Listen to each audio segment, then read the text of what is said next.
யாக்கோபு 4:4 சொல்லுகிறது, friendship with world is enmity with God.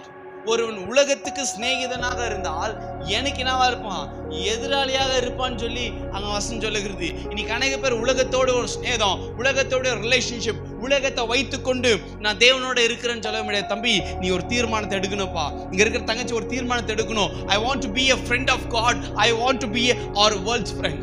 நான் உலகத்துக்கு நண்பனா இல்ல நான் தேவனுக்கு நண்பனா? நான் உலகத்தோட இருக்க போறேனா இல்ல நான் தேவன் நண்பனில் இருக்க போறேனா? ரெண்டுமே கம்பேர் பண்ணிக்காத. இன்னைக்கு மண்டேல இருந்து சாட்டர்டே முட்டை வேற ஒரு வாழ்க்கை. ஆனா ஞாயிற்றுக்கிழமை ஆனா வேஷம் போட ஆரம்பித்து விடுவோம்.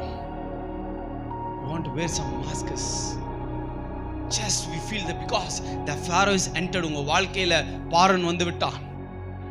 நீ பண்ணுப்பா, பிரச்சனை இல்லை, ஆனா இங்கே இருந்து விடு. இங்க இருந்து பண்ண என்ன? அவர் சொல்லி இது அருவருப்புன்றாரு.